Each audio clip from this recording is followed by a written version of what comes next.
Nderuar miq, mirëmbrëma, përshëndetje dhe mirë se erdhët në këtë transmetim të drejtë për drejtë në televizionin Fox News në emisionin e përjavshëm Nga Kalaja, ku ditën e sotme do të diskutojmë rreth aktualitetit politik. Kam zgjedhur një panel shumë interesant mendimin tim, sigurisht që ata që vendosni do jeni ju, por do doja të diskutoja si fillim çështjen e një riafrimi të Partisë Demokratike me faktorin ndërkombëtar. Nuk është më izoluar. Ndërkombëtarët, gjermanët, kanë shkuar në Parti Demokratike, jo vetëm kaq, ata presin delegacionet Partisë Demokratike në Gjermani. Ne dim shumë mirë peshën specifike të këtij shteti, i cili vendos për politikën europiane në Bashkimin Evropian, jo vetëm kaq, edhe shtetet satelite të saj kanë reaguar. Keni parasysh dhe deklaratën shumë të fortë në raport me çështjen Balluku të ambasadës gjermane, apo raportin që bëri me Kalister kur erdhi në Shqipëri, që tha, i foli drejt për drejt me një emër, nuk kishte ndodhur kurrë që të përcaktohej reforma në drejtësi e ardhmja e integrimit të Shqipërisë në Bashkimin Evropian me një emër që është zëvendës kryeministra. Jo vetëm kaq, kemi një përplasje tani më të hapur të kryeministrit Rama me faktorin ndërkombëtar. Kurrë në këto 13 vite nuk e kemi parë në këto pozita, dhe sigurisht që po thuhet gjithnjë më shumë në Bashkimin Evropian me bllokimet që janë bërë në programe të ndryshme, që ai që po mban peng aktualisht aspiratën e shqiptarëve për Bashkimin Evropian është kryeministri Edi Rama, duke mbrojt korrupsionin. Për diskutuar për këtë çështje, por edhe tjera, ndoshta edhe për një mos reagim Shtetet Bashkuara të Amerikës, që do ma japin panelistët, unë kam ftuar 4 persona, duke filluar me zotin Ardit Zeneli, gazetar i TV Syrit. Përshëndetje, faleminderit që jemi mund. Faleminderit Olan për ftesën. Majta Smeja është Maringlen Doçi, ai është antar i Këshillit Kombëtar të Partisë Demokratike, një është aktivist i çështjes kombëtare. Mirëmbrëma Maringlen. Mirëmbrëma Olan, faleminderit. Faleminderit që jemi me mua. Kam të ftuar gjithashtu aktivistin Sevin Serjani. Mirëmbrëma Sevin. Mirëmbrëma Olan. Faleminderit. Të fundit, kujdes, por jo për nga rëndësia, kam zotin Artur Roshi, kryetarin e Partisë Balli Kombëtar Demokrat, një herë është dhe miku im. Mirëmbrëma Artur. Faleminderit për ftesën. Artur, faktikisht do doja ta nisja me ty këtë emision. Si e shikoni gjithë të zhvillim të opozitës shqiptare në tërësi, po e shikoj më shumë, domethënë më gjerë se sa ngushtë e Partia Demokratike, të një përafrimi me faktorin ndërkombëtar tani. Pra, apo kthehet opozita në skakier në raport me ndërkombëtarët, e kam fjalën? Jo, sigurisht që po. Unë nuk do të qëndroj vetëm ke Bashkimin Evropian, po do të qëndroj edhe te vizita e deputetëve të opozitës së Shtetit Bashkuar të Amerikës së Fundmi.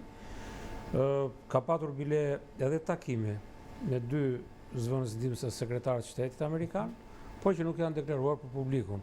Kështu që opozita nuk janë deklaruar për publikun të 2 takime? Sigurisht po.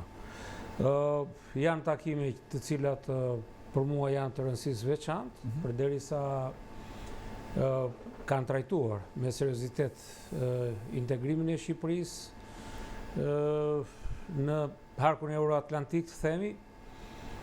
Kanë trajtuar çështjet demokratike të vendit tonë, dhe së fundmi ju shikoni edhe kjo zonja Kallas, që është si komisionere për zgjerimin. Deklarata e saj para 24 orëve ka qenë që Shqipëria nuk mund të integrohet në Bashkimin Evropian nëse nuk është një vend demokratik, nëse nuk vendos në institucionalizon votin e lirë. Dhe sigurisht për fjalë çështja theksi vjet ke demokracia, se gjërat e tjera mund të neglizhohen, edhe për mua kjo është shumë e rëndësishme, sepse kjo tregon që duhet të ndrojë pushteti me patjetër, kur është çështje fundamentale, themi.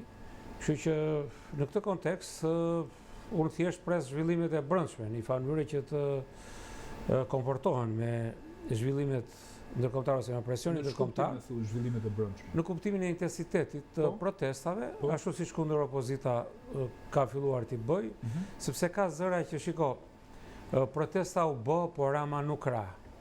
Këto janë gjëra logjike që vetëm një adoleshent mund t'i thotë. Sepse nuk është se opozita del se çdo protest mendohet që rrëzohet një kryeminist. Po. Gjithë ideja është të rrisë intensitetin. Rritja e intensitetit është 1 gradë më shumë përveç të ndërkombëtarëve. Dhe ja që intensiteti këtyre protestave ka bërë ose ka shtuar, si të themi, vëmendjen e ndërkombëtarëve, edhe ata ndërkombëtarë të cilët janë pro Ramës, që për afeksione të ndryshme, qofshin ata të majtë socialdemokrata apo marrëdhënie miqësore me atë për shkak të postit që ka si kryeministri i Shqipërisë. Edhe ata kur ka presion të brendshëm, ngrehin duart lart dhe nuk e mbrojnë më dot. Kështu që kjo është shumë e rëndësishme për sipas menë në këndshqikimin tim kjo problemi i protestave, intensiteti i tyre. Kështu që i vlerësoj jashtëzakonisht, çdo protestë ka dhënë atë. Janë të rëndësishme. Absolutisht. Edhe sidomos e fundit, për mua goditi edhe një simbol të komunizmit. Po, e para ishte kjo ishim edhe te jo, po ato goditja vilës këto nuk për këto kombëtare them, ndërsa këto kanë natyrë tjetër ato lloj protestash. Kështu që them që opozita është le të themi pak pikë e ujit në kampet e përqendrimit të protesta. Pra pikë e ujit në kampet e nazizmit tjetë i mirë që metafora. Hapte brimën në patjetër. Veshin e atij që ishte i dënuar. Të njëjtën pyetje, si e shikon përafrimin e po themi ndërkombëtarëve me Partinë Demokratike? Ka një afrim apo? Është një lëvizje e mbase e nevojshme në këto momente. Edhe sepse maska ka rënë tashmë, nuk kemi asnjë lloj iluzioni që Rama e ka pas seriozisht çështjen e integrimit të Shqipërisë në 2030-ën. Pse? Por nuk ka qenë sepse direkt në 3 mujorshin e para i bëri lëvizjet më të mundshme për të qenë kundra kësaj lëvizje. Për që ke fillimi i mbrojtjes së çështjes Balluku, me gjithë ato mekanizmat e tij që jo u çfokusua, jo tek pranimi ose mos pranimi i heqjes së drejtës së ushtrimit të detyrës, si zëvendës kryeministra dhe ministra e infrastrukturës. Pastaj mbrojtja që i bëri në parlament, edhe pse aferat e zëvendës ministrë Balloku janë të shtrira në kohë, jo vetëm për një periudhë të caktuar X, po edhe në të gjithë sipërmarrjet që ka pas Republika e Shqipërisë kryesisht në infrastrukturë. Por edhe në energjetik gjithashtu, dhe kemi rastin e tigrave të Vlorës dhe shumë element tjerë. Rrugët nuk po ngelin më rrugëve, por nuk ka më rrugë. Dhe këto janë element që e tregojnë qartë që tashmë Rama, jo vetëm që se ka pas seriozisht, dhe ne e dinim këtë, sepse ne e njohim. Ky tha pasaportë europiane për 2030, fitoi zgjedhjet. Pikërisht pra. Dhe në këto momente dhe europianët që kishin atë tendencën për ta ndihmuar dhe kanë qenë jo pak duar të cilët i kanë dhënë një shtytje kryeministrit Rama gjatë periudhës fushatës, duke i dhënë ato sinjalet mbase jo drejt për drejt, por duke dhënë disa sinjale që vërtet ky mund ta bëjë këtë punë, dhe ne i dimë se si ka marrëdhëniet kryeministri Rama me ndërkombëtarët, ku ata vinë edhe këtu vinë pa dhëmë edhe bëhen me dhëmë zirkoni, për mos thënë të Florinta. Kështu që në këto lloj raporti ne kemi parë si njëri i pamundur dhe si le të themi ëmbëlsira ndërkombëtarëve kundrejt Shqipërisë. Por tashmë me gjithë këto veprimet që ai ka bërë duke e mbajtur aferën Balluku, nuk është vetëm afera Balluku, por ne kemi edhe portin e Porto Romanos, kemi edhe prishjen e sistemit drejtësisë ku i referohemi spakut apo ndëshkueshmërisë, le të themi ndryshe, që do thotë është investimi i madh i cilin kanë bërë si Shtetet e Bashkuara të Amerikës si edhe Europa, dhe në momentin e parë që e vetmja po themi institucion i sponsorizuar 100% nga ndërkombëtarët dhe u quajt si le të themi ajo mënyra se si ata na vlerësonin neve duke na ndihmuar në një demokraci më të mirë dhe duke eliminuar edhe një herë atë mentalitetin e mosndëshkimit që ka pas Shqipëria. Të dyja këto kalat janë shkatruar tashmë dhe Rama është problemi kryesor i cili përballet Shqipëria në mosndëshkim, por edhe Europa në mos realizimin e asaj çfarë ajo ka investuar. Okej, Marin Glen, domethënë se vini thot maska të rënë, a mendon ti që ky është sulmi më i rënd që po i ndodh kryeministrit Rama në këto 13 vite që ka qeverisë Shqipërinë? Në raport me ndërkombëtarët flas gjithmonë. Tani, natyrisht, unë shikoj Edi Ramën në një moment shumë të vështirë në arenën ndërkombëtare, sidomos në atë që ka lidh pra me politikën me Bashkimin Evropian. Ai është në diskurs në të gjitha drejtimet me politikat e jashtme të Bashkimit Evropian. Kjo pa qartazi që nga vizita që bëri ai në Izrael, pra ku asnjë lider i shteteve të Evropiane nuk vizitonte Izraelin përveç Dodikut të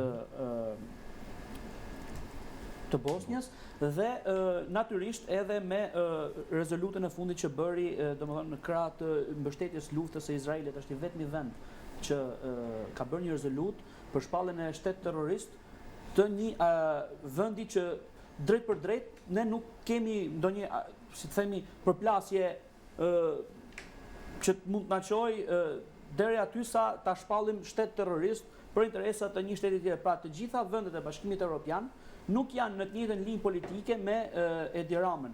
Kjo do të thotë që ata kanë këtu ka një përplasje të madhe. Pse ndodh kjo? Ndodh natyrisht, ashtu siç e kanë thënë dhe ambasadat e huaja në momentin kur Edi Rama vendosi të merrte në mbrojtje Belinda Ballukun, që drejtësia nuk mund bëhet një levë në dorë të kryeministit Rama. Dhe Gjermania, Hollanda dhe vendet e tjera u ndanë, si të themi. Shiko, diplomacia ka mesazhe, nuk mund të bëhet, nuk mund vi kjo drejt për drejt, pra me një goditje fatale. Pra, si të themi, ata të akuzojnë Edi Ramën për ndërhyrje. Por çfarë bën ata? Ata direkt zbarkuan në oborrin e Selis Blu. Dhe unë në djenin time kemi 2 shtete të Bashkimit Evropian që po lobojnë dhe po ndikojnë fort në rimkëmbjen dhe në interesin e Partisë Demokratike, pra për shkuar drejt një qeverie teknike. 2 shtete. Po, 2 shtete. Një mund të jetë Gjermania. Po një është Gjermania dhe është një informacion që kam unë edhe një shtet tjetër që është shumë afër, pra du të ndihmojnë opozitën. Po, du të ndihmojnë opozitën për të marrë qeverisjen teknike. Dhe jo më larg se sot, ne kemi pasur një grup deputetësh që kanë vizituar Ministrinë e Jashtme në Gjermani. Atje po rakordojnë, pra, dhe po, si themi, po informojnë. Vizita ka qenë me ftesë gjermane? Po, absolutisht. Me ftesë të drejt për drejt të qeverisë gjermane. Okej. Ne kemi ndjekur edhe. Se nuk mund të shkosh vetë, kështu zoti Rosh, si mendon? Mund të shkosh vetë në takim pa të ftuar? Edhe mund të kërkosh, po para akorduar, para që nda. Po pra, nuk të pret kush apo jo? Ja. Okej. Kjo besoj që është ftesë. Qartë. Po marrin kanë vjoje. Tani vetëm për ta konfirmuar se zoti Roshi ka qenë pjesë e takimit. Për të vijuar edhe logjikën e bisedës. Edi Rama natyrisht që gjatë gjithë kohës nuk ka pas kur interes integrimin e Shqipërisë në Bashkimin Evropian. Këtë e ka treguar ai që në 2011 kur për një këshill qarku ai bllokoi procesin e integrimit evropian, për këshillin e qarkut Fier, nëse mbani mend, në vitin 2011, ai bllokoi procesin e integrimit evropian. Pra, që natyrisht në gjitha politikat e tij ai nuk ka pasur kurrë interes parsor integrimin e Shqipërisë. Interesi i tij parsor ka qenë mbajtja ardha në pushtet atëherë dhe mbajtja e pushtetit sot. Pra, të sakrifikojmë integrimin e vendit ton, pra një si themi një rrugtim të gjatë, pra qëllimin kryesor të Shqipërisë pas viteve 90, integrimin në Bashkimin Evropian për një këshill qarku siç ishte atëherë, ose për një zëvendës kryeministre, për mendimin tim ishte bërë vetëm një interesi personal të Edi Ramës për mbajtjen në pushtet. Ndoshta kësaj radhe edhe pse jo për mos si themi për kthimin e Edi Ramës në një kufon politike, pra një vdekje, sepse po të bi Belinda Balluku, ashiqare duket ajo nga gjitha lëvizjet që merr me vete dhe Edi Ramën. Okej. Ardit, edhe për ty të sentencën e parë, pra si e shikon këtë moment të opozitës shqiptare në raport me ndërkombëtarët? Sigurisht duke u nisur edhe nga situata që është Rama, se ndërlidhen me njëra tjetrën. Tani unë duhet të ndalesha pak edhe më herët për të ardhur te pjesa e opozitës e marrëdhënia. Ndoshta sot duket dhe kam shumë rëndësi në intensifikimi i raporteve të opozitës me ndërkombëtarët, edhe me pjesë edhe për faktin sepse edhe Rama ja ka fut një sjelm, si e thon, zyrtare tashmë nëpërmjet parlamentit ku e bllokoi totalisht drejtsinë për të vepruar në luftën kundër korrupsionit, ku ligji, zbatimi i ligjit edhe përballja me korrupsionin është një nga kriteret kryesore të Bashkimit Evropian dhe nga kapitulli i parë që ne prisnim të merrnim edhe një kalim, po themi, të një raporti paraprak që ishte për Ibarin, që shumë pak është prekur. Nuk është prek fare se mediat janë pro-qeverisë, prandaj. Domethënë, ndërkohë që sot Marta Kos njoftoi që Malizia ka kaluar edhe etapë tjetër, domethënë kjo tregon që pra Malizi që ta shpjegojmë njerëzve, është para nesh apo jo? Po, është para nesh procesin e integrimit në Bashkimin Evropian. Proceset integruese, edhe domethënë nuk ka lidhje fare me Shqipërinë këtë aspekt, sepse Shqipëria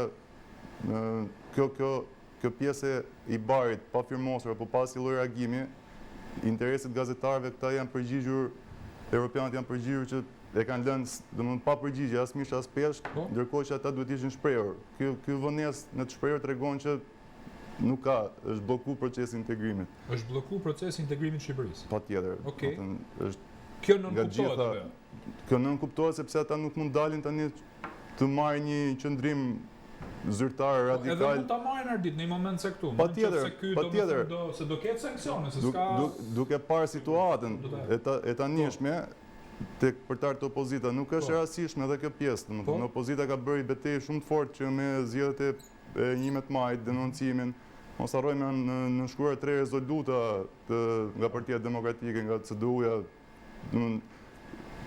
partitë më e djatha europiane dhe botërore, deri në rang botëror, domethënë edhe këto mos harrojmë se kishim edhe në shkurt kishim një vizitë një delegacioni europian, misioni Fakmbledhës, që nuk është diçka e rrallë për rajonin po edhe për në Europë, ka vite dhe kohë që nuk funksionon.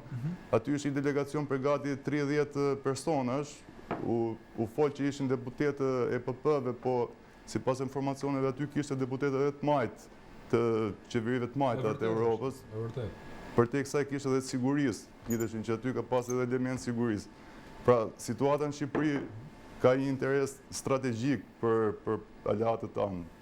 Edhe në këtë rast, kjo gjë vjen edhe si pasojë, duhet të thënë që në nëntor të vitit kaluar, kur SPAK filloi procedimin edhe thirrjen e Ballukut për të ta marrë pyetje për t'i komunikuar më vonë akuzat, nga aty filloi një tatpjet e Edi Ramës si kryeministri i Shqipërisë. Sot duhet të thënë që Shqipëria është pa qeveri.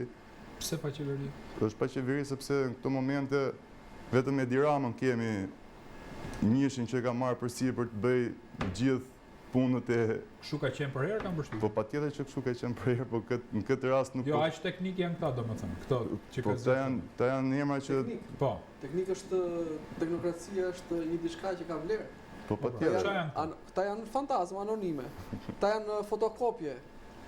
Nuk ekziston asnjë lloj... Në këtë rrethana, domethënë, për mua më shumë rëndësi në këtë rast merr pjesa e interesit Bashkimit Evropian apo të aleatëve për një opozitë funksionale, gatshme, e cila mund të marrë përgjegjësitë për qeverisë e vendit. Zoti Roshi, po Edi Rama nuk ndalet dhe ka një plan B me sa duket. Megjithëse ai tha që un kam vetëm plan A në raport me Bashkimin Evropian. Ai ka bërë një tekst bashkë me presidentin e Serbisë, Aleksandar Vučić, dhe me sa duket rruga jonë për me shku në Serbi nuk kalon nga Kosova në këtë rast. Ç'janë këto lëvizje, domethënë si e komentoni ju këtë lëvizje që ne duam të shkojmë në Bashkimin Evropian me Serbinë, ndërkohë që Serbia është shpreh hapur që ka shtet aleat Rusin, nuk e ka plan A Bashkimin Evropian, NATO-n e ka opsionale. Ne jemi në këtë val, pse bën Edi Rama këtë marrëveshje me Vučićin në kurriz të Kosovës, që të jemi realistë? Nuk është e rastishme që Bashkimi Evropian ishte kthyer kundër Ramës.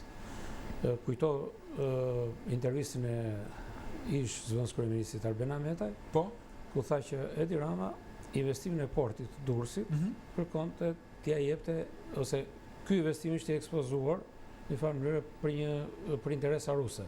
Për interesa ruse? Ruse, po. Është intervista e Arben Ahmetajt. Edhe ati i kanë dalë drejt që e mori këto që ka thënë. Pa nuk ka pse... Apo kanë punu bashkë? Ai ka qenë pjesë një farë mënyrë e bisedave të paktën. Mbase jo e vendimmarrjes, po bisedave po. Kështu që ndërsa kjo qëndrimi ndaj Kosovës dihet me fjalë, nuk është se dihet që nga hetrit e tyre politik dhe ne nuk është se presim ndonjë gjë. Po dhe qëndrimi është iluzion që të mendosh që një qytetar të mendojë se PS-ja, Partia Socialiste do integrojë vendin në Bashkimin Evropian. Pse? Po, si pse? Po t'ishte kështu ne kishim mbajtur retrit e tyre në pushtet edhe vizioni tyre kush ishte. Sepse, dhe ku duket kjo? Ke elemente e lirisë tregut. Pra, ne nuk kemi lirit tregut, nuk kemi votën e lirë, nuk kemi tregun e lirë. Qa do thotë jo? Do thotë që ne kemi disa oligarkë, gjithë shqiptarët janë peng në një farë mënyrë të këtij sistemi të pengut që ka ngritur kryeministri, nëpërmjet këtyre oligarkëve, pra ti do punosh ose në shtet ose te oligarkët. Pra që ta kuptojmë drejt. Ju Që do- thoni që do të jo, thotë fal, ju që ta sqarojmë S'ka asnjë grad lirie për independencë. mungesa e lirisë tregut, mungesa e votës lirë që ky e ka bërë me dashje. Janë themeltare. Ne nuk na çojmë Bashkimin Evropian. Absolutisht po. Po kjo është shumë interesante. Dhe kapitulli 1, veç kishte të bënte fjalë paga shumë fjalë këtu në familje Po. te këto tema vërtetë. Po. Kjo është themelore. Po. Qartë. Prandaj them shkallët e lirisë, të rendi demokratik janë të parat. Nuk mund të bësh ti integrimin në Bashkimin Evropian, mund t'i hapësh gjithë kapitullin. Mbaj hapur të jetën. Nuk ka, është tjetër gjë të bësh demokraci, tjetër gjë të zhvillosh një treg të lirë, është tjetër gjë të zbatosh, të respektosh ligjet, që do të thotë drejtësia, sistemi i drejtësisë. Sistemi i drejtësisë këtu kene është pengi Zotit Rama, pavarësisht nga luhatjet apo nga goditjet që duket sikur i ka bërë për shkak të parimit, themi, ka një lloj qasje ndryshe me ndryshimin e këtij të prokurorit të Spagut. Bravo, po. Në raport me atë të parin, por sigurisht ende mbetet i brisht ose për të mos thënë përgjigjen e desha, ç'ne me Vučićin neve, domethënë tani në këtë moment. Pse bën Rama këtë lëvizje? Përveç etërve që e kuptoj, pse duhet futemi me Vučićin? Sepse i nevojitet Vučićit politikisht për të mbajtur, po autokratët i bashkon halli. Halli është i njëjtë, mbajtja e pushtetit. Pse është Edi Rama e ktheu Shqipërinë pro Erdoganit, një autokrati tjetër? Pra që gjithë njerëzit në mënyrë të pavetdijshme të orientohen nga autokracia e Turqisë. Pra i do thotë mungesë elementëve të lirisë, mungesë elementëve të lirisë tregut e kështu me radhë. Kështu që në këtë kontekst, me fjalë, nuk është orientimi, nuk është shumë gjë rastësore, orientimi politik. E njëjta gjë edhe me Vučićin, e njëjta gjë po të vësh re gjithë afeksioni i Ramës Vučićit është pak më e thellë se sa Erdogani, se unë mendoj që opozita duhet ta përdor Erdoganin për me ardhur në pushtet. Menim im, Jo, s'ka pse. Jo, kjo është ideja ime. Erdogani, shiko, domethënë ju po flisni për një nivel shumë të lartë demokracie. Ne po flasim për emergjencën në Shqipëri dhe aleanca qoftë dhe me Erdoganin në gjykimin. Tjetër gjë, është tjetër gjë. Okej, se kjo është nuk kemi kundër Turqisë. Dakor. Se është tjetër. Dakor. Nuk kemi kundër Turqisë, po kundër autokratëve jemi. Po tjetër që jemi. Kështu që opozita më vjen për këtë është e qartë, besoj unë që është kundër. Patjetër që është e qartë. Kjo unë dash menimin tim. Përfundova? Po, Sevin, njëjtën pyetje, jo, për të katër do bëhet njëjtën pyetje në raport me Vučićin. Pra kemi plan B. Është pikërisht. Pra Rama thot në një moment që bllokohet, shikoj thot jam me Serbinë. Pra do futem dhe unë dhe Serbia. Ç'është kjo lëvizje? Kjo është një gurë. Sepse nga që ka lidhje, më falë dhe një fjalë unë edhe tash dies, nga që Serbia ka lidhje të ngushta, dihet me Rusinë, Rama gjëja luan rolin e njeriu që e absorbon. Qartë, po pse duhet sakrifikojmë ne në këtë rast, Shqipëria, se ne jemi në pozita për me. Po ti a marr mend që shkonte të negociante, gjithmonë e ka menduar vetë si negociator. Po patjetër, jam dakord. Po çdo gjë është shërbim pushtetit të tij. Dakord. Problemi që ndron është çështja e rajonit. Ne sot po t'i referohemi Kosovës, kemi një ngërç institucional aty që ka lidhje me presidentën. E para. E dyta, Vučići ka arsyen kryesore cilën ka si mungesë Serbia në integrimin evropian është mosnjohja e Kosovës. Ky tani duke pasur pikërisht dhe problemet e veta, por edhe duke vazhduar lojën me përçarjen dhe shpërbërjen e Kosovës, atëherë i shkon për shtat Vučićit. Kjo është tradhtia më e madhe e bërë. Në qoftë se më përpara ne kemi folur për çështjen e ndarjes territorit që absolutisht hyn këtë tradhtia, kjo është shpërbërjen e shtetit Kosovës, që është shumë herë më e madhe, pra duke llogaritur të gjithë sipërfaqen e territorit të Kosovës, pra gjithë Republikën e Kosovës. Pra, problemi që ta kuptoj publiku dhe ju po thoni që Rama po luan me Vučićin tani, sepse një nga kushtet e BE-s është njohja e Kosovës. Dhe ky thot mund ta tejkaloj njohjen e Kosovës, se është marrëdhënie me mua, me shqiptarin tjetër të Shqipërisë në këtë rast. Pra, Kosova del nga loja, Kosova është e paaft për me formu qeverinë e re. Dhe Kosova edhe mund mos njihet nga Serbia. Pra këtë po thu. Pikërisht. Dhe shtohet akoma dhe më shumë që është edhe konflikti që ka sot Bashkimi Evropian, sepse do të shikohet në shumë prizme. Është edhe konflikti, një mos përputhje që ka Bashkimi Evropian me SBA-n. Dhe le themi interesi që SBA-ja e ka përcaktuar Republikën e Kosovës. Po. Sepse jo vetëm ato le themi mimikat midis dy liderëve si të Kosovës dhe të SBA-s, Po, që kanë qenë Vjosa Osmani dhe Donald Trump, Po. por ama kemi dhe një akt nga presidenti Trump ku e merr në protektoriatin e plot vetë Kosovën. Po. Po këta thanë që Trumpi do me nda Kosovën, më si ka mundësi?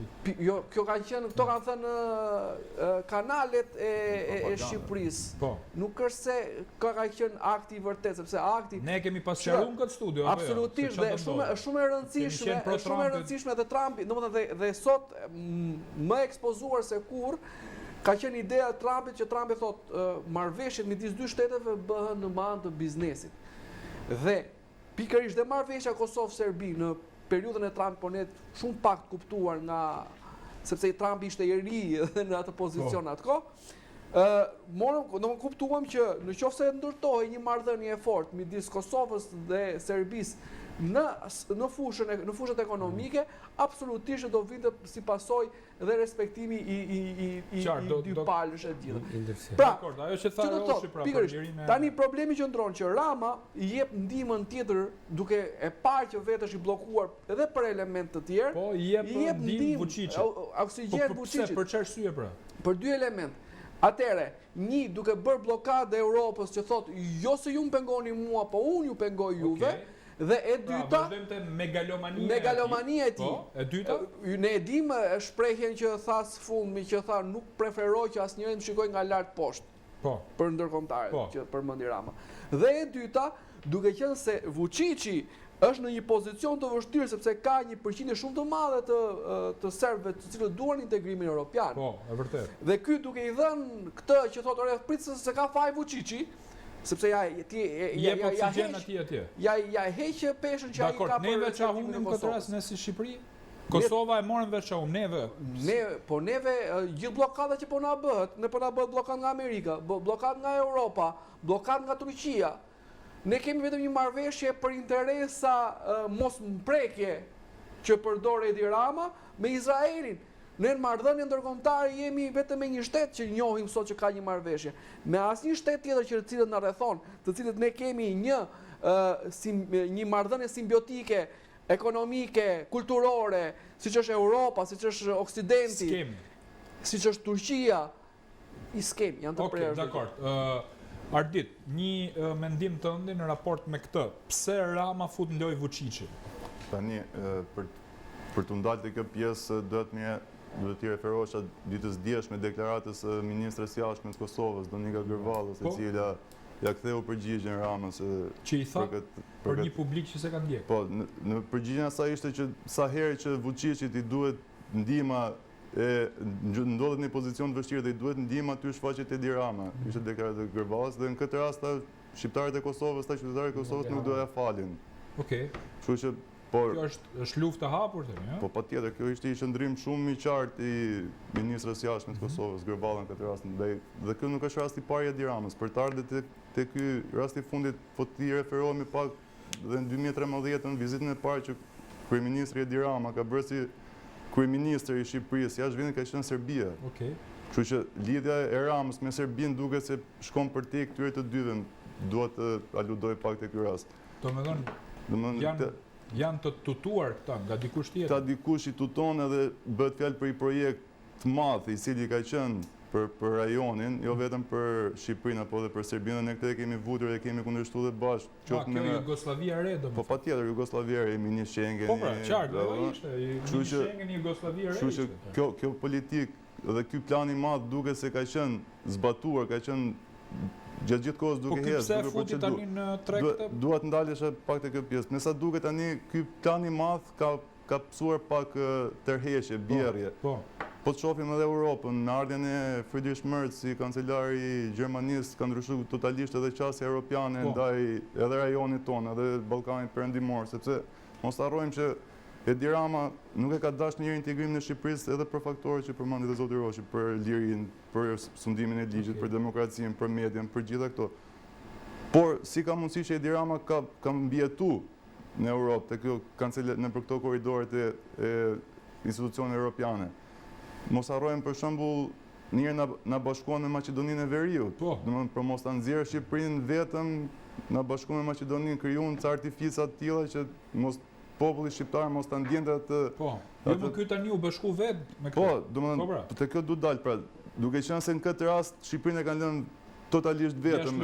Jashtë loje edhe ndërkombëtarët, Okej. nuk janë duke u marrë me sa kuptohet edhe me Shqipërinë. Ky në këtë rast, unë prapë te ky plan duhet dal që ky si duket po tentojnë edhe një herë, po bëjnë tentimin e fundit për të krijuar ndoshta një plan tjetër këta të dy, Atëherë, dhe për të rezistuar Arditi ndoshta. thot Republikë që po na ndjek që këtu kemi të bëjmë me një projekt e Tiranës që disa shtete që nuk e meritojnë integrimin në Bashkimin Evropian, se nuk kanë plotësuar kushtet, mund të bashkohen me njëra tjetrën. Pra ne mund të bashkohemi me Serbinë dhe bëjmë të Jugosllavinë e re. Apo jo? Më duhet një projekt dhe një plan që këta të dy si duket e kanë pas si asin e për në fundit martu me njëri tjetrin, e kuptova shumë mirë. Pra politikisht, edhe do shkojmë propagandë. publicitet. Okej. Një fjali.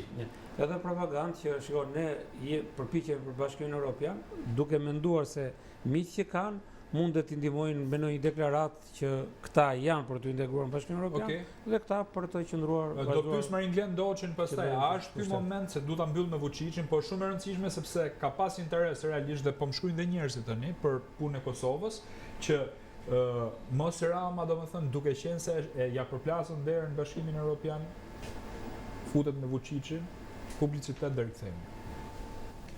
Jemi rikthyer për pjesën e dytë të emisionit. Marin Glen, me lash me ty, domethënë me një pyetje, nëse Edi Rama i mbyllet dera në Bruksel, në një farë mënyrë kërkon një presion dhe thot mund bashkohem me Vučićin, i thot Evropës, apo jo? Si e shikon ti? Edi Rama ka përdorur gjithmonë këtë marrëdhënien me Vučićin dhe flirtimin me Vučićin, sa herë ndërkombëtarët kanë ushtruar presion mbi Edi Ramën. Tani themi të vërtetën, me Vučićin Ramën i lidh gjithçka, që nga origjina e tyre. Ata janë pasardhësit e komunistave, si Vučići në Serbi, ashtu edhe Edi Rama në Shqipëri, dhe nëpërmjet gjithë bashkëpunimeve që kanë bërë gjatë gjithë kësaj kohë ku të dy kanë drejtuar jetën, si më thënë, politike dhe kanë drejtuar pra ai Serbinë dhe Edi Rama Shqipërinë. Këta kanë qenë personazhet që sollën Open Ballkanin. Këta kanë qenë personazhet kryesore që po çonin drejt një shkëmbimi territoresh, pra korrigjim kufish. Po, vërtet. Këta dy kanë qenë personazhet dhe sërish këtu vim në planprishësin e tyre që është Gjermania. Mos të harrojmë se ishte shteti gjerman ai i cili doli kundra Open Ballkanit ose një shenjë procesi Berlinit. Dhe tha, ju duhet vazhdoni të angazhoni në procesin e Berlinit. Dhe në këtë gjeti dakordsi edhe gjithë dakordsi edhe Shtetet Bashkuara të Amerikës. Dhe kjo solli një si anullim pra të këtij plani. Por kemi diçka tjetër që Edi Rama i kthehet këtyre historierave sa herë që e gjen veten ngushtë dhe kërkon shpëtim nëpërmjet presioneve, siç mund të jetë ai i radhës me Vučićin. Tani kemi dëgjuar shpesh që në shumë investime, siç është ai i portit të Durrësit, edhe investimet e tjera që vinë pra si interesa ruse. Dhe këto interesa normalisht që nuk kanë gatvim tjetër përveç se një marrëdhënie të ngushtë që mund të jetë nëpërmjet Vučićit i Edi Ramës me rusët. Se kush janë këta rusët? Dihet, sepse shteti rus kamuflohet nëpërmjet biznesmenëve, nëpërmjet oligarkëve të tij. Dhe por këto nuk i shpëtojnë për fort kollaj vendeve perëndimore. Dhe në këtë pikë unë shikoj Edi Ramën si në një moment shumë të vështirë dhe që unë them që nuk do t'ja dalë dot, ta ka përcej këtë moment, edhe pse ai shpesh herë luan edhe me ndjenjat e shqiptarëve, pra në këtë bashkimin me Vučićin, luan edhe me interesat e të huajve, pra perëndimorëve ose partnerëve tanë strategjik, siç mund të jenë SBA-ja apo Gjermania apo vende të tjera të Bashkimit Evropian. Sa herë që këta kanë interese të tjera dhe Edi Rama si cënohet pushteti i tij personal, Edi Rama del me Vučićin, përqafohet me të, vllai im Vučić, miku im Albin, pra unë nuk e di se si një serb mund të jetë vllai jot dhe një shqiptar, por kjo vjen edhe nga kompleksimi që ka Edi Rama për shkak të përparimit që ka sot Kosova. Pra edhe në arenën ndërkombëtare, ne e pam shumë mirë që Donald Trumpi ju referua presidentës së Kosovës dhe me sa duket. Flasin telefon, Po, flasin merren telefon, telefon absolutisht, jo tregon afirmitet. Për Ramën çfarë tha? Po, ndërsa Ramën ai kur tha Shqipëria ai nuk e dinte dhe shikonte dhe nuk e dinte kush është kryeministri shqiptar. Pavarësisht se Rama luan shumë mirë me këto jo dhëndri, pra erdhi Kushneri, i dhash Sazanin. Jo, ne pam aty publikisht se çfarë mendonte ai për atë. Jam dakord. Zoti Roshi, vim pak te ky moment kritik që ka Shqipëria, se ne po flasim Rama tjerë. Por ne jemi shqiptar, pra ne për na qeverisë Rama. Aspirata jon për Bashkimin Evropian, shpreha e rilindasve të vërtet, për shqiptarët dielli lind perëndim. E dum Shqipërinë si gjithë Europa në vitet 90. Tani jemi përballë një momenti që mendon që mund të ketë një kthesë për mirë ëndra jonë europiane, sepse ne kuptojmë që ky njeri do ta mbrojë korrupsionin, pra Belinda Ballukun, dhe si mund të jetë një çelës për të hapur dera Bashkimit Evropian në këto momente që na ka futur Rama në këtë përplasje. Si e shikon perspektivën, pra kjo është pyetje. Shiko, njëherë që këtë mandat Rama nuk e mbyll, kjo është një që bëjnë dy sipas meje. Pse? Me intuitën time politike, në fjalë kështu. Jo, më intereson, prandaj do të pyes. E kam thënë gati 1-2-3 muaj mbas zgjedhjeve. Nuk është se thënia ime është ka në një vlerë të madhe. Unë të vlerësoj, prandaj të kam thënë se duhet të dimë këtë. Gjykoj se sido që të jetë, me zvarritje mund ta mbash pushtetin, por jo 4 vjet. Besoj që presioni i opozitës është një presion solid, sipas meje gjithmonë. Ai nëpërmjet protestave, ai nëpërmjet të themi takimeve që bën me ndërkombëtarët. Nuk besoj që do ka një limit që Rama do dorëzohet, ose më saktë nga presioni ndërkombëtar, sigurisht. Në një moment shkoi se vëmendja e Amerikës ka filluar të drejtohet drejt nesh, sipas meje. Rama ka radhën siç kundër e kanë gjithë autokratët në botë. Për të godit. Po sigurisht. Nuk them që do vitë do ta marrin, do ta arrestojnë. Por një fjali e shtëpisë bardhë e departamentit shtetit, ky do të bëjë qeveri teknike. Kaq është. Pra gjithë si thua, sistemi i opozitës është që në shtëpinë e bardhë të vënë sinjale që këtu opozita nuk është në rregull, në kontekstin e nuk po zën rehat për shkak të mungesës së lirisë, demokracisë, për shkak të hapësirave demokratike që janë zëruar.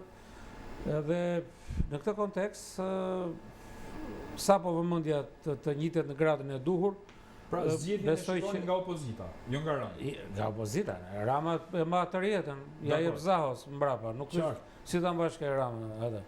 Pse Zahos do më ia dhënë? Si mënon? Po kujt? Kujt i japin kryesisht? Kujt i ka pret gjithë kokat numër 2, po PS, jam dakord me. Si ka, unë them dhe në mënyrë kështu. Jo, jam dakord, i ka fut mrena për burg, metaforike, por që është në burg, tjetra është kandidate për burg. Shiko, asnjëherë diktatura, ne pavarësisht duhet gjithashtu diktaturat asnjëherë nuk lejnë njerëz të dytë.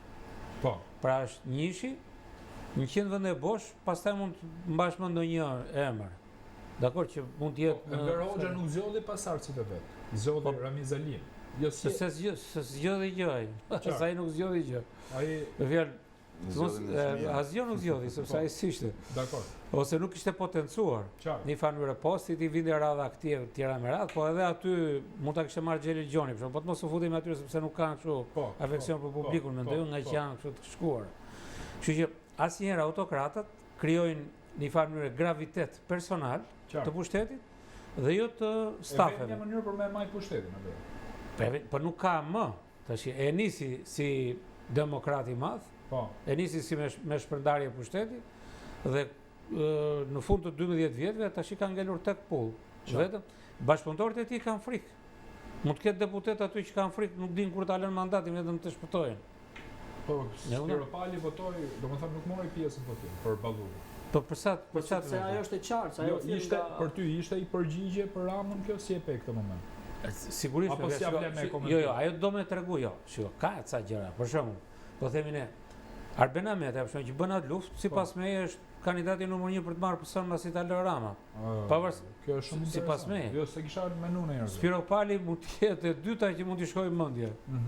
Po pse mund të shkojë mendje? Mund të shkojë mendje sepse në ndërrimin e pushtetit janë ndërkombëtarët, duke qenë Partia Socialiste, do të shkatërruar ndërkombëtarët që mund të vendosin ekuilibrin me njerëz që janë pro-Europës, një familje. Jo, Rama, je shumë i sakt në këtë përshtim se Rama foli për gjermanisht folës, ku ju referu zonjës Firopali. Edhe ajo e ktheu tha jam dhe shqipfolë, pra se po flisnin me kode.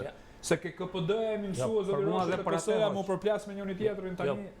Është i qik me kodifikuar gjuha, me sa kuptoj. Për atë dhe largoje, sepse ai dyshon që e ka tradhtuar, se themi si ka qëndruar Besiki. Tani, Mamica si mund të tradhtoj Skënderbeun? Jo, nuk e tradhtoj. Po jo, më shiko. Ajo e tha ti Skënderbeu i tha. Po dakord, absolut, për ato ka qenë, shiko, çdo njeri nga këta të majtët, me fjalë krijojnë idhuj, e majta krijon idhuj përgjithsisht edhe idhun e ka nga pushteti, nuk respekton babain e vet sa respekton shefin e partisë. Ka thonë Taulan Balla që ne vendosim partinë para Shqipërisë. Po dhe para shtëpisë tyre, para familjeve tyre vendosin partinë, kjo dihet. Është e vjetër, nuk është e konfirmuar. Pa që në kohën e partisë ne kishim shokët që i thoshin babi drejtor. Gjithë thoshin babi, thoshin drejtor. Pse i drejtor? Sepse është partia, është pushteti ai që zë vendin. Drejtor, më ju thon babës drejtor. Tani i thon prindi një. Nuk e di nëse e ke... Po, të 7, 8. Po pra, Sevin, njëjtën kam dhe për ty. Si nga e shikon zgjidhjen, në rast se ne jemi këtë përplasje të hapur, siç po e themi, me Bashkimin Evropian, dhe këta thonë nuk... Sepse, jo, shiko, në fakt, nëse ne nuk dënojmë korrupsionin, pra Parlamenti i Shqipërisë nuk e dënon, jo i gjithë parlamenti, se 40 deputet votuan për me i heq imunitetin. 82 shekti, po themi, votoi. Pra, ky parlament çfarë vendosin këtë rast? Cili është precedenti? Pra mbron Ramën dhe si zgjidhet? Pra cila është zgjidhja? Shkoj.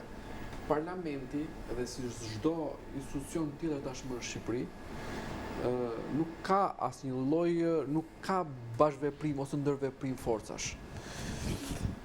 Edhe po themi konflikti Spiropali Balluku ose tradhtia që Rama e nxorri në sipërfaqe, nuk ka qenë kundrejt Ramës. Kanë qenë ato pik midis njëra tjetër, siç e përmendi deputetja. Pra, thelbi që ndron është tek... Çka ka qenë përmend? U bë numri 2. Gjithmonë është rivaliteti për numrin 2 o për numrin 3, ose ke parasysh si ai mbreti me 7 gra që zihen gratë me njëri tjetrin, me njëra tjetrën për ruajtjen e pozicionit. Por thelbi që ndron që dhe shqiptarët duhet kuptojnë një gjë shumë elementare, është parimi i bazës demokracisë. Pastaj komponentët e tjerë janë ndërkombëtarët, lëvizja taktike e keqe e Ramës në kundrejt Gjermanisë, kundrejt Amerikës, atë keq qeverisin që ka bërë në mënyrë më bastarde të mundshme, por parimi kryesor në demokraci është që populli, opozita, paria intelektuale e Shqipërisë e cila mungon në zërin e saj, është ajo forcë e vetme e cila mund ta rikthej Shqipërinë në kushtet e një demokracie funksionale. Problemi jon qëndron që është shumë romantike, domethënë kështu. Jo, po ja është paria, populli, kjo është të realizohet se e kupton. Realizimi. Roli opozitë sa asgjë tjetër. Po pra. Vetëm po si forcat opozitare, bashkimi i forcave opozitare me qëllimin e përbashkët për ti po thu paria, kush pari më? Ku ka pari këtu në Shqipëri? Problemi duhet ta ngrejmë parinë që të funksionojë shteti shqiptar. Duhet ta ngrejmë parinë. Absolutisht. Po sepse është e bllokuar. Kjo është dëshirë, duhet. Ne po themi çka kemi tani. Ti vetëm një opozit ke. Po pikërisht vetëm një opozit është. Po pra. Por ama edhe opozita duhet të jetë shumë zërash në përbërjen e saj me lirinë e saj të shprehjes. Po kush i pengon këto zërat e tjera? Jo, po them ka. Unë po them që ka. Unë po them që ka. Ka. Po ku janë këta? Ta kundërshtoj pak. Jo, është debati i hapur tek pjesa e opozitarizmit. Në të vërtetë ajo që varban peshën specifike të opozitës, që është Partia Demokratike, kjo nuk është e fshehtë, por është fakt, është ajo e cila zëri saj pengohet. Po ta shikojmë, ka vetëm një ose dy televizione që përcjell aktivitetet e Partisë Demokratike. Të gjithë televizionet të tjera marrin çdo zë të mundshëm opozitar, por Pra, i paraqesin si zero opozitar, por që janë në kundërshtim me rrugën politike të Partisë Demokratike. Rrugën politike që ndjek Partia Demokratike, vetëm diçka të bëjmë dakord. që është vërtet konstatim, jo, po vetëm ka një diçka teknike. Askush nuk flet nga këta opozitarë që dalin në televizion të tjera. Askush vetëm një element duhet ta përcaktoj, kam qenë. Qeverisin teknike përveç Partisë Demokratike. Shikoj, ka një diçka. Nuk e quaj opozitar. Po, lutem, nëse ne nuk shkojmë drejt një qeverie teknike, me Edi Ramën e kemi të kohët, sepse ai ka vërtetuar që në këtë lloj sistemi që ka ngritur për gjatë 13 viteve, ti nuk fiton as i palë zgjedhje me të. E para njëherë duhet të cilësoj i blen, nuk bën zgjedhje. Po nëse e përdora si term pra në votime. Ai replikën se do jap Arditit. Atëre, elementi edhe një herë, ajo çfarë unë doja të thosha janë kur unë kuptoj faktorët opozitar, ka shumë të gjitha figurat të cilët kanë bërë një qendrim.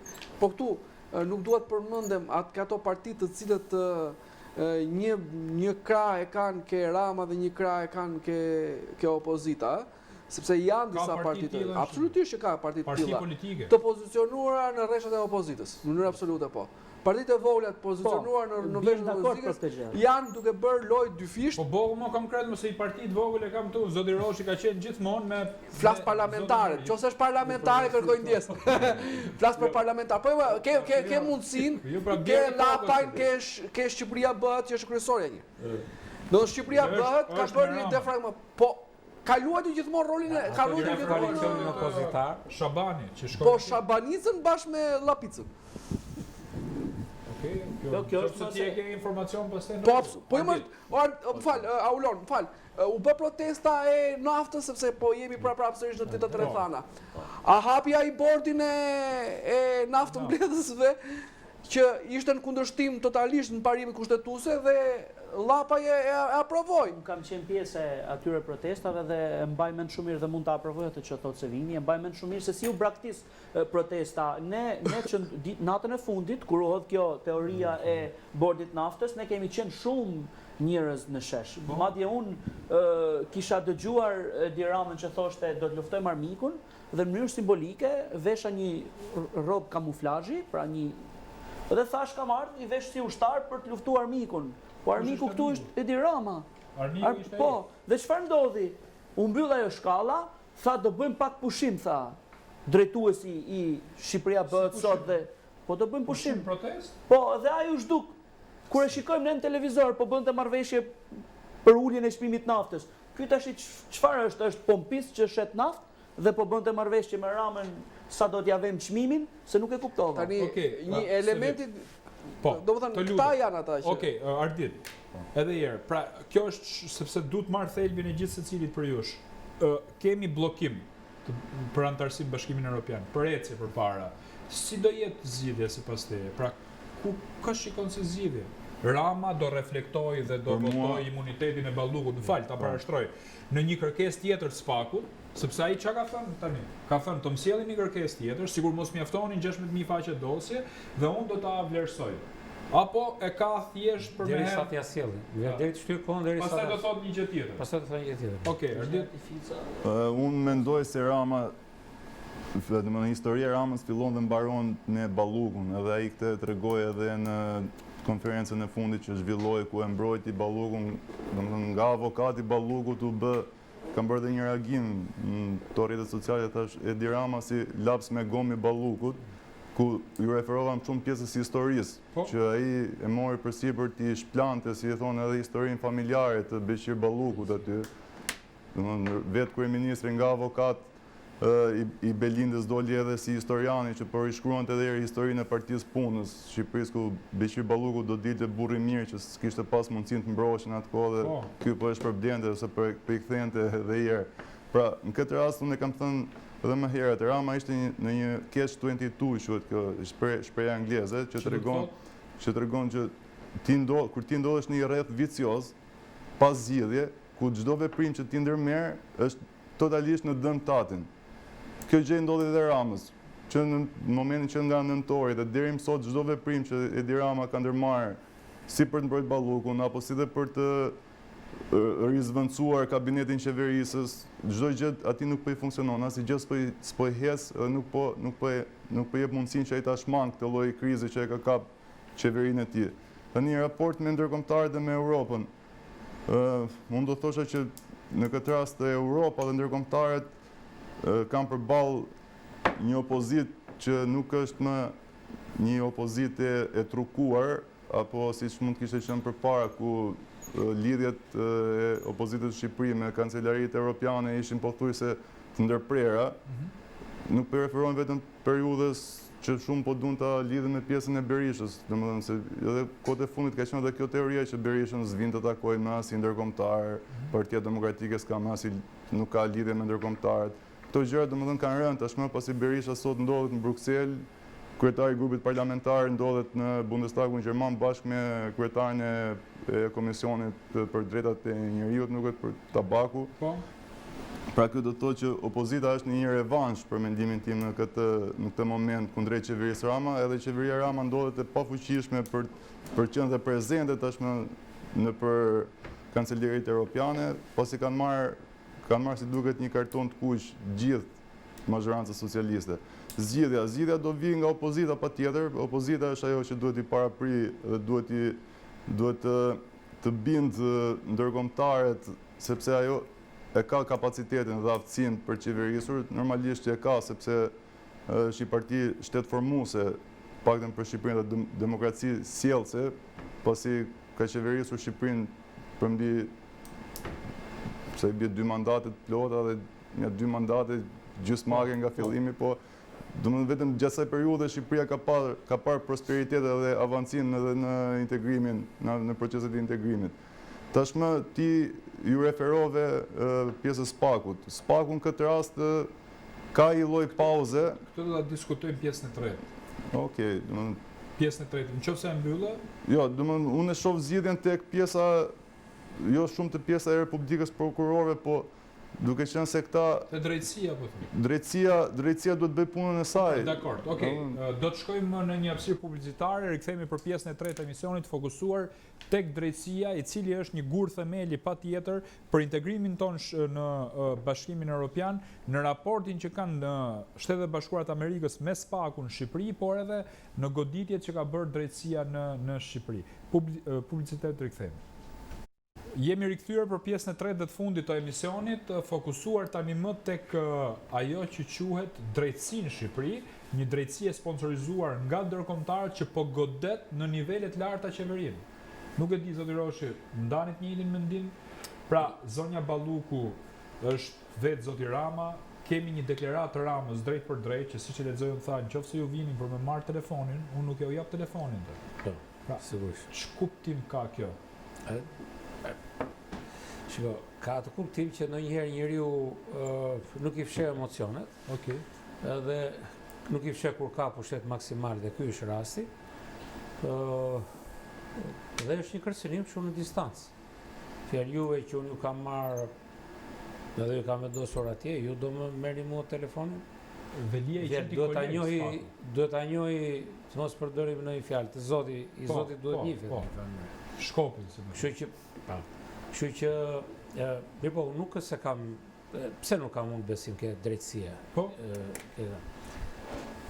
Burimet njerëzore, se që parimi qëndron mbi mendjet e njerëzve. Përcaktojnë parimet, ku qëndrojnë? Mbi mendjet e njerëzve. Pra mbi burimet njerëzore.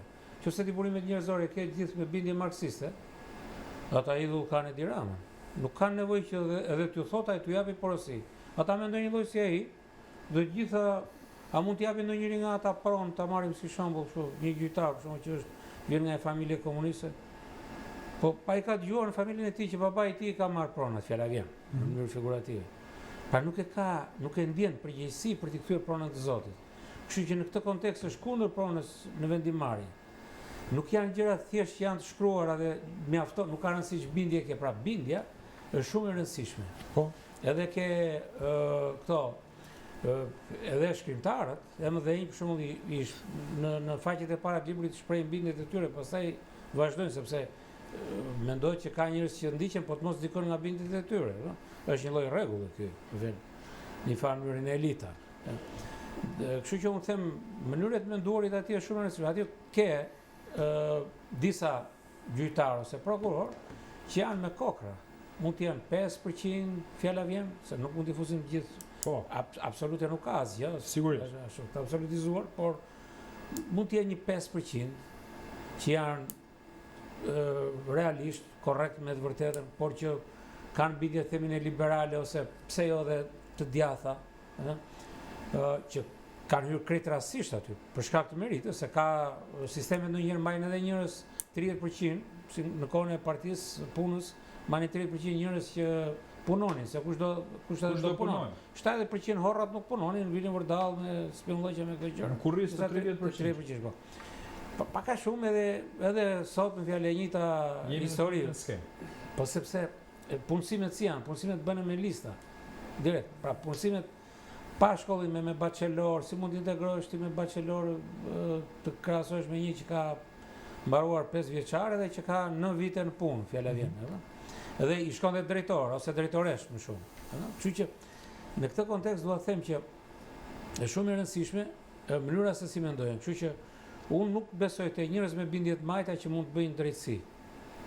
Okej. Kaq. Kështu që se kjo është rezervime. Me që vjen dhe nga fusha drejtësisë. Ç'mendon për këtë? Po, dëgjoj, unë kam shprehur gjithmonë që unë po mundon tani të bëj analizën e asaj 4% që ku i referohet sistemit drejtësisë në Shqipëri, që është SPAK. Pra ti referohemi më konkretisht SPAK. SPAK-u është ndarë në dy epoka, epokën para dhe pas Dumanit.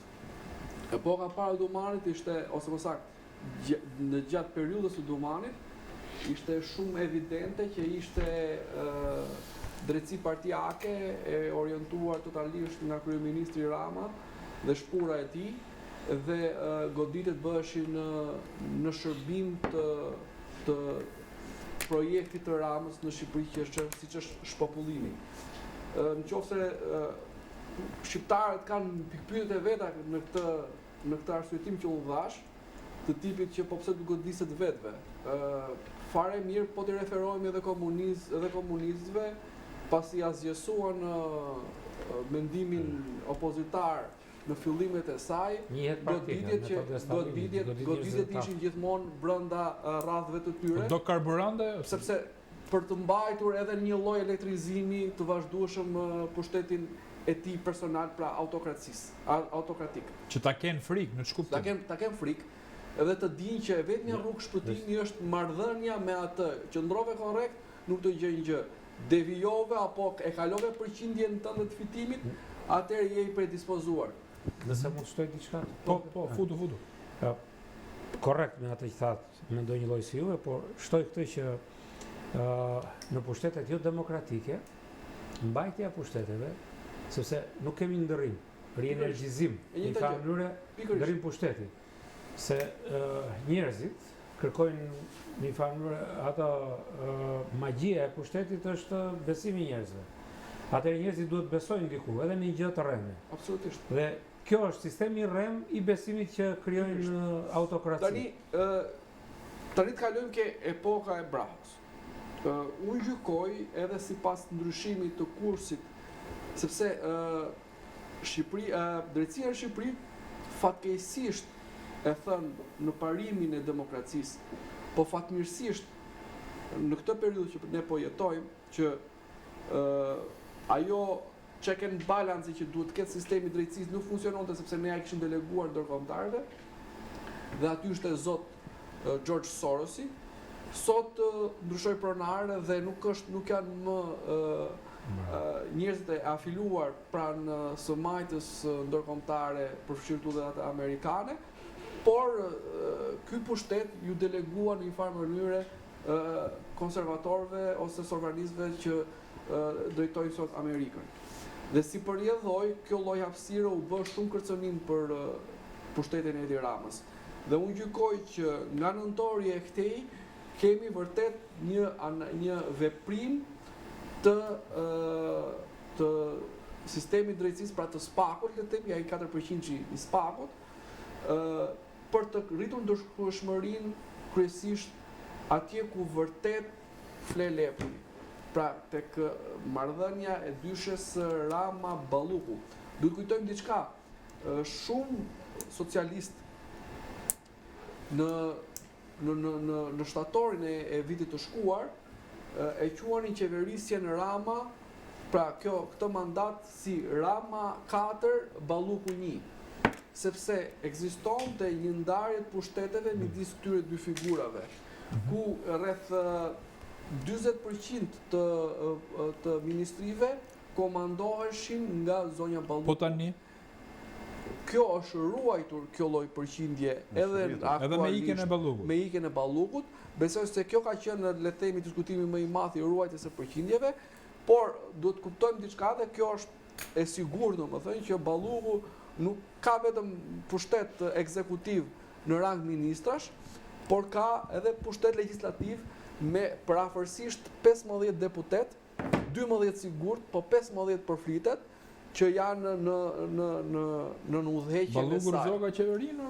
Pikërisht funksionojnë, dakord, është ashtu është, po që kur vjen momenti ata Jo, në rast se goditet Balluku. Ne do ta shikojmë. Nëse goditet Balluku, pra kjo është deputet mund të aktivizohen. Do goditet në këtë kuptim. deri në momentin që kjo nuk është pa dorë Rama, jo nga drejtësia. Po nga Rama, pra kjo nuk është edhe pa dëshirën e Ramës, se gjithë kjo goditje që është bërë. Ashtu. Sipas meje, gjithmonë. Dhe ajo si edhe një lutem. Është godit me dëshirën e Ramës sot, Balluku. goditja e Ballukut nuk është me pa dëshirën. Unë nuk mendoj se është, unë nuk e gjykoj kështu. Pra, unë nuk e gjykoj që është me dëshirën e Ramës. Rama e lëshon ato deri në momentin që ai mendon që ajo nuk e cënon, në fjalë nuk e. Për momentin e cënon. Unë gjykoj që e cënon dhe ai nuk e lëshon, sepse unë gjykoj Maringlen. Ta mbaroj pak të lutem logjikën. Përfundoje pra që Pra unë gjykoj që e cënon deri në fund të pushtetit, paktën në këtë 4 vjeçar, si do shkojnë gjërat, dhe elementi Balluku, pra Rama do ta pësoj dhe do ikin të dy bashk. Rama Balluku. Absolutisht është. Maringlen? Atëherë, shiko, unë faktikisht do ta nisja që në 2015 kur kaloi reforma në drejtësi, që kishim një dakordsi 2016. Ka 10 vjet. Po. Kur kishim një dakordsi pra, po, të gjitha palëve për reformën në 140 vota. Po, në drejtësi dhe bie dakord që segmentet caktuara brenda SPAK-ut I shërbejnë Edi Ramës, por kjo me bekimin e Shtetit Bashkuar të Amerikës. Për mendimin tim, SPAK-u është një instrument nuk mund të themi shpikur, por I krijuar nga Shtetet Bashkuara të Amerikës për të goditur korrupsionin. Dhe këtu dal në një teori konspirative që unë e besoj. Ata e kanë lënë Edi Ramën deri në një far pike të besoj sikur Edi Rama kontrollon SPAK-un. Dhe çfarë po shikojmë kohët e fundit. Unë nuk bie dakord për shembull me Sevinin ku thot periudha e Dumanit ishte periudha që do goditej opozita sepse kështu donte Rama dhe periudha e Klodian Brahos domethënë do goditej qeveria. Të gjitha dosjet që sot Klodian Braho po I shërton janë dosjet që kanë nisur hetimet në kohën e Altin Dumanit. Nëse Altin Dumani pra po ta marrin mikro, nëse Altin Dumani do ishte leva 100% e Edi Ramës, ai nuk do të hapte hetime për ministrat, zëvendëskryeministrat, deputetët, kryetarët e bashkive, të cilët sot kemi dënuar nga ata, si deputet, si kryetar bashkish, edhe ministra. Kryetarin e bashkisë Eren Velia, rastin pra ka qenë shërbim të Ramës, ka qenë në favor të Ramës. Absolutisht. Por unë nuk mund ta kuptoj se si mund të jenë në favor të Ramës ku Edi Rama në gjitha të dosjet del. Pra është brenda këtyre dosjeve. Vetëm një replikë. Atyre s'kan bërë të artikuloj. Pikërisht. Këtë dal.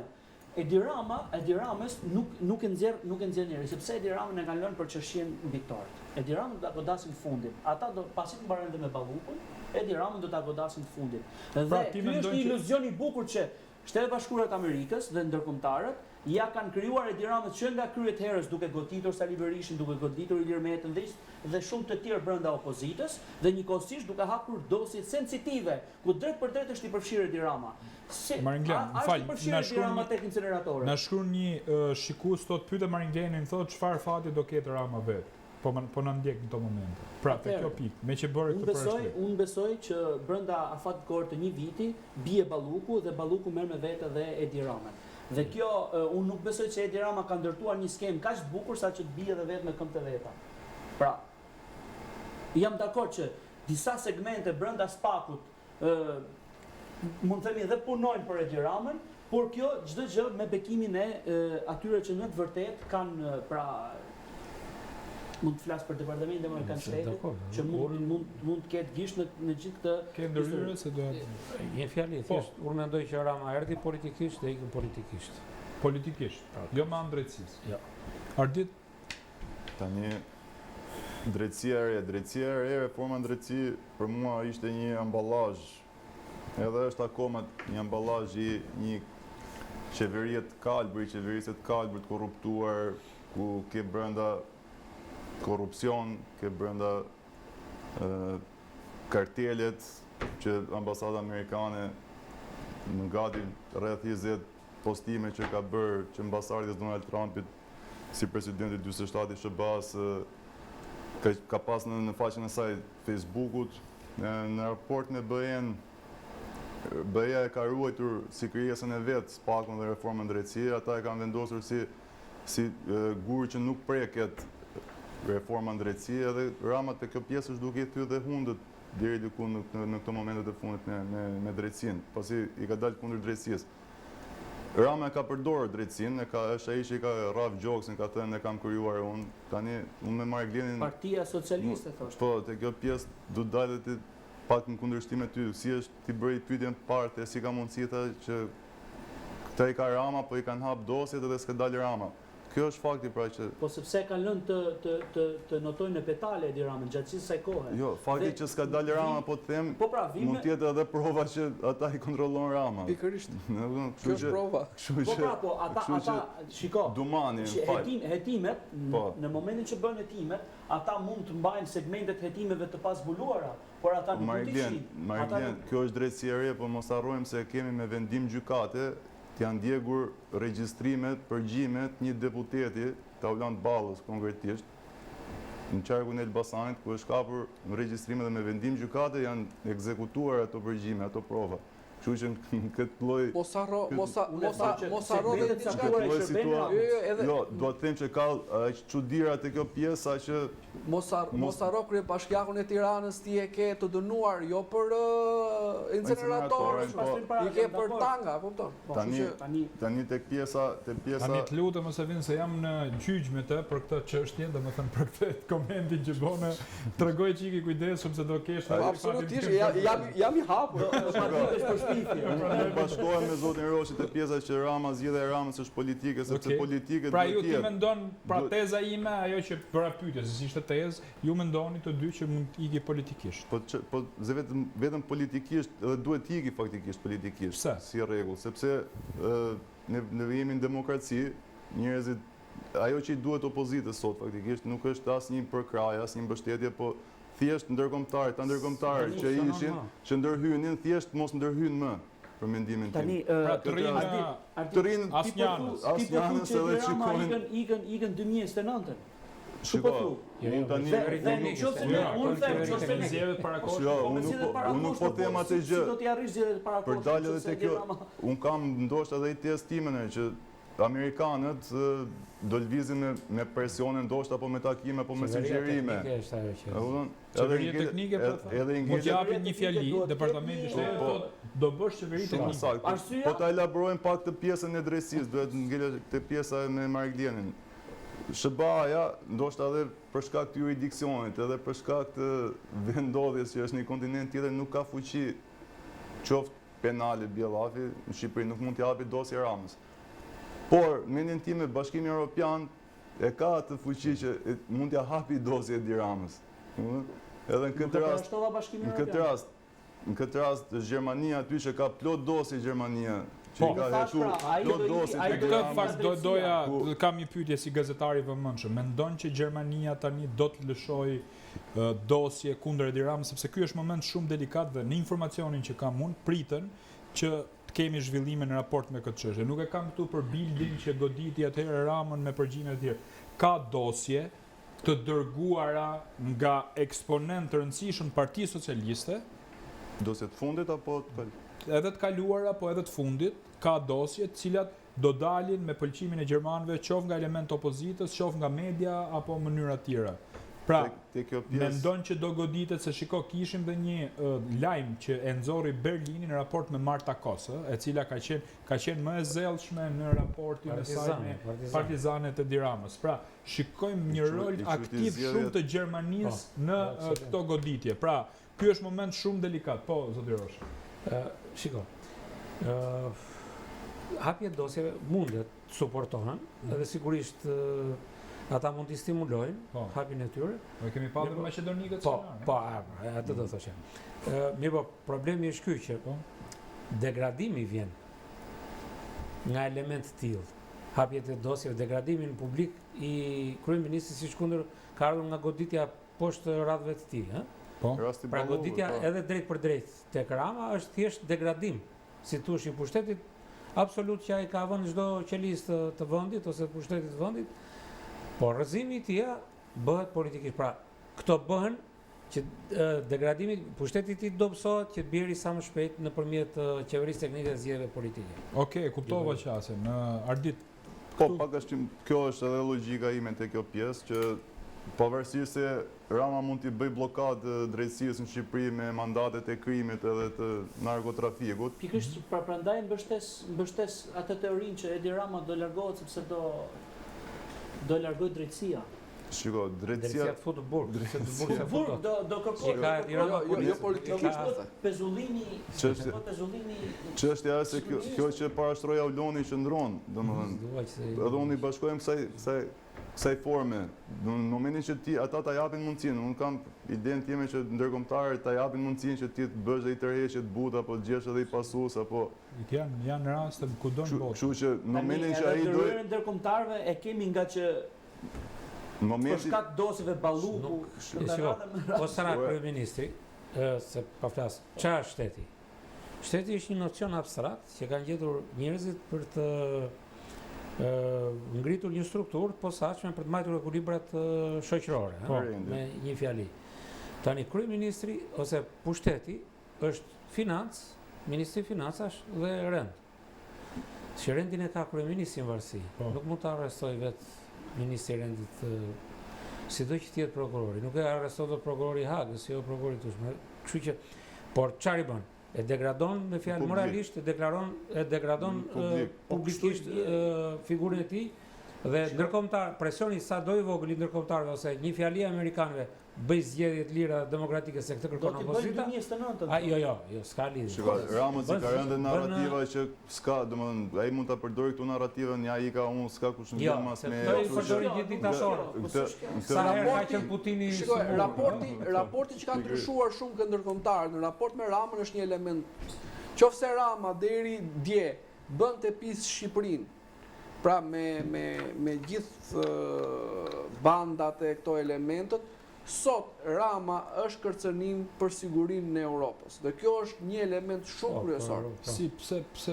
Atëherë, krimi organizuar në Shqipëri ka e ke fjalën për këto kartelet e drogës, kartelet e drogës. Po absolutisht. Okej. Kanë një pushtet shumë të madh në Holland, në Belgjik, në Gjermani, edhe në Itali pak më pak në Francë. Dhe për duke hequr Francën, edhe ke reagime ndërkombëtare që kemi pasur, në Angli, më fal. Po pse duhet të heq Francën? Po Franca edhe për nga vetë politika e brendshme e Francës me makronizimin që i është bërë gjithë administratës franceze, patëm atë reagim për çështjen e djegjes së shtëpisë Enver Hoxhës. Ndërsa i sekond tani, me që jemi këtu. Ta mbaroj. Jo, të mbarosh, po tani ti vërtet mendon që për shembull drejtori i policisë shtetit që kaloi pa vëmendje të madhe këtu u largu për atë djegjen e këtyre çajën të francezët që ishin ata aty djegjen. Domthon kështu të supozuam këtë histori. Jo, s'ka lidhje me. S'ka lidhje. Po ama reagimi që bëhet. Jo, po do ta themi që kemi një drejtor policie të shtetit që del në videot e një njeriu, eksponentit krimit organizuar që kishte lidhje me krimin. Pra, kupto ku jemi ç'a republike është kjo? Ç'a kupton? Ndërsa shtetet e prekura konkretisht ka lidhje me atë që the, pra pse ndoshta të duket çuditshme ndërhyrja ime, po policia e shtetit në Shqipëri është një institucion i pa besueshëm që dekonspiron aksionet e ndërkombëtarëve, pra. Për mos thënë, së fundi kemi pas edhe në rastin e Piranjave, ku policia nuk reagonte për call center. Po, e vërtet. Tani, kush janë shtetet? Një thirrje aty drejt për vllajin e zyrtarit shumë të lartë. Që është kryeministri i Shqipërisë. Element tjetër. Dhe reagimi i ambasadave kundër Edi Ramës pas mbrojtjes Ballugut ka qenë Zvicra, ka qenë Gjermania, ka qenë Anglia, pra shtetet e prekura drejt për drejt nga krimi organizuar shqiptar. Pra ju mendoni që kanë reaguar për shkak se preken nga krimi organizuar? Për post të tjera është një element që lidhet drejt për drejt, po. Me politikat e tyre të brendshme. Jemi në fund, zoti Roshi, vetëm një xhiro të shkurtër, domethënë si e shikoni opozitën këtë rast ka thirrë një protestë me datë 22 mars, është një ditë signifikative. Po, fitoria 92-shit, pra si e shikoni dhe aksionin e opozitës? Dhe apo ndikohet ky aksioni i opozitës nga veprimet e Ramës në raport me Zorin Balluku, pra me parlamentin, që ata thrasin një seancë, opozita bën një protestë. Si e shikoni këtë lëvizje? Zullumet e Ramës, opozita ka strategji. Ka strategjinë e vet të protestave, sepse protestat e herët pashershme do të thotë një strategji e qëndrueshme në këtë drejtim, pra do të thotë një presion konstant ndaj qeverisë. Sigurisht ky është një presion pozitiv edhe për ndërkombëtarët, ose është një farë mënyrë një vëmendje që kërkohet prej atyre në mënyrë të moderuar. Kështu që unë them që opozita është më potente se ka qenë ndonjëherë. Okej. Dhe shumë afër të prekurit në një farë mënyrë të qeverisë teknike, sipas meje. Qeverisë teknike, ai është suksesi i opozitës. Është vetëm që sepse qeveria teknike institucionalizon votën e lirë. Qeveri teknike, se mund ta diskutojmë si çfarë quhen termat, po nuk ka ndonjësi thjesht bërjen e zgjedhjeve, një qeveri. Dakor, që ka detyrë këtë gjë. Sepse mund të futet edhe në kodin zgjedhor, për shembull, siç e kanë grekët, për shembull, që 3 muaj para zgjedhjeve, kryetari i gjykatës, po këtu kryetari i gjykatës e ke prapë të antar të PS-s, e ke të gjykatës PS-s, të statutit, sigurisht i statutit të PS-s. Kështu që nuk e bën dot ai, pra kryetari i gjykatës kushtetuese arrit 3 muaj në Greqi ose 1 muaj gjysmë që bën derisa realizon zgjedhje. Nuk qëndron asnjë krye. Jo mund ta bëjmë. Po, dakor, unë jam proksa. Jam dakord. Marilyn, një mbyllje. Atëherë përsa i përket opozita, gjithë shqiptarët kanë motiv për dalë datë 22 në protestë, të lënë çdo punë, 6 pasdite. Të lënë çdo punë dhe të dalin atje sepse është për fëmijët e tyre, familjet e tyre, për të ardhmen, për prosperitetin e kombit. Dhe sigurisht nuk është për një gjë kështu dëshirë të opozitës. Është për një gjë për nevoja bazike në fundit të familjeve të tyre. Kështu që të dalin shesh, të tregojnë fuqinë. Opozita tashmë është e qartë. Ajo kërkon qeveri teknike dhe shkruan drejt zgjedhjeve. Dhe për këtë ka zgjedhur strategjinë e protestave. Protesta për të shfaqur atë patpejsinë popullore, por edhe protesta për të ushtruar presion mbi ndoshta edhe mbi institucionet e drejtësisë, të cilat kanë në dorë çështje sensitive. Për t'i treguar dhe atyre që keni mbështetjen popullore, sepse mbështetja popullore është ata njerëz që dalin aty në protestë, ata dalin për t'i vënë krah atyre që po dënojnë zullumet e Edi Ramës, për ta bërë sa më shkurtër kozgjatën e tij në pushtet. Pra, për mendimin tim, opozita ka zgjedhur një strategji shumë mirë, është në rrugë, nuk duhet ndalet deri në momentin ku të kemi një mund të themi një dakordsi me ndërmjetësimin e ndërkombëtarëve për një qeverisje teknike që do të çojnë drejt zgjedhjeve të lira dhe të ndershme, sepse siç e kemi parë me Edi Ramën nuk ka zgjedhje të tjera të ndershme, me Edi Ramën ka skema të pafundme, siç janë ato të patronazhimit të votuesve ose të shitblerit votës nëpërmjet mekanizmave shtetëror, përdorimi i policisë, përdorimi i administratës shtetërore, përdorimi i enteve si sektori energjetike, si ujësjellësit, pra ku njerëzit nëpërmjet punojësve mblidhen, grumbullohen, shpërndajnë parat, pra janë të mbrojtura në gjitha krahet. Dhe gjitha këto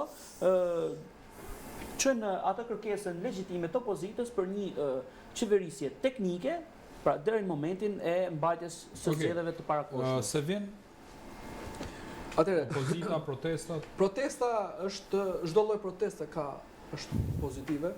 Unë gjykoj që elementet e protestës së mëparshme kanë pas një efekt vizual pozitiv kundrejt ndërkombëtarëve, sepse po ta shikojmë pas shumë kohësh, agjencitë e mëdha ndërkombëtare të medias e kanë sjell protestën në vëmendje. Që do thotë absolutisht që është një element i cili ka ndikuar edhe në atë çfarë ne folëm sot, në afrimitetin që ka pas Partia Demokratike së fundmi me ndërkombëtarët dhe me faktorët që ne kemi marrëdhënie të natyrshme bilaterale siç është Gjermania dhe vendet e tjera. Gjykoj që protesta duhet të përshkallëzohet duke u krijuar, duke qenë një kërcënim real për pushtetin, në kuptimin e fjalës që duhet të ketë një lloj vazhdueshmërie qoftë për të kaluar nga këto 10 ditoret, siç ka qenë një muajor, ka qenë 10 ditoret të jenë edhe të përditshme. Okej. Edhe unë gjykoj që në momentin e parë që do kalohet në të përditshme, atëherë do ketë edhe një humbje të toruese edhe nga ana e kryeministrit. Ardit për ta mbyll e fundit. Duke vënë theksin tek protesta e fundit e 22 marsit thirrur nga opozita shqiptare, duhet veçoj pak pjesën që Berisha ka pak kohë që i quan kilometrin e fundit të opozitës të aksion që i kanë njësur. Edhe në këtë rast, në bazë votimit në parlament ku u mbrojt zonja Balluku, nuk ju hoq imuniteti pas kërkesës pakut për arrestimin e saj, Berisha atë ditë ka kërkuar drejt për drejti dorëheqjen e kryeministrit Edi Rama. Ai ka bërë këtë thirrje edhe më herët. Po në atë moment, domethënë unë gjykoj që si duket ai ishte ai ndoshta edhe kilometri i fundit apo arritet te kilometri i fundit, që ishte ekspozimi total i Edi Ramës në sytë e Europës, të aleatëve, si personi kryesor që komandon edhe blokon edhe e mban këtë status quo në Shqipëri. Duke u nisur te protestat me radikalizim dhe pjesëmarrja në protesta është gjithmonë e mirëpritur, por ne kemi organizuar vetë protestat. Pjesëmarrja do të thotë diçka, po nëse ekziston kauza, ajo është një protestë e drejtë, edhe në këtë rast kauza është shumë e drejtë. Edhe shqiptarët, kjo nuk është një thirrje për demokratët. Demokratët e kanë bërë detyrën e tyre, sa herë janë thirrur kanë protestuar. Patjetër. Kjo është një thirrje më shumë për atë elektoratin ngri apo atë elektoratin edhe socialist të zhgënjur, të cilët i është vjedhur vota apo i është marrë vota nga socialistët dhe sot nuk i shërbehet atyre. Okej, unë ju falenderoj shumë që kisha në studio, zotin Artur Roshi, kryetarin e Partisë Balli Kombëtar Demokrat, Maringlen Doçi, antar i Këshillit Kombëtar të Partisë Demokratike, zotin Ardit Zeneli, gazetar i Syrit dhe Sevin Serianin, aktivist. Besoj se ishte një emision cilësor, nderuar miq, kemi dekriptuar aktualitetin politik në raportin si fillim ndërkombëtar dhe Partia Demokratike, ndërkohë në pjesën e fundit, siç e pat, ne prekëm pak vetë drejtësinë, spakun, por në pjesën e dytë ju e ndoqët me vëmendje që kishte interes edhe nga mesazhet, me qenë se nuk pata mundësi t'i lexoja, në raport me zgjedhjen B që ka Rama me Bashkimin Evropian, bashkimin e tij me Jugoslavinë, me Aleksandar Vučić. Është ky një presion dhe rol luan Kosova këtu. U jemi munduar sot për me dhënë disa përgjigje. Ju kujtoj që emisioni i sotëm ritransmetohet edhe nesër në orën 14:30, po ashtu edhe gjatë fundjavës. Nuk më mbetet gjë tjetër veç se t'u lë takimin e radhës të mërkurën e ardhshme në orën 20:00. Deri atëherë, natën e mirë.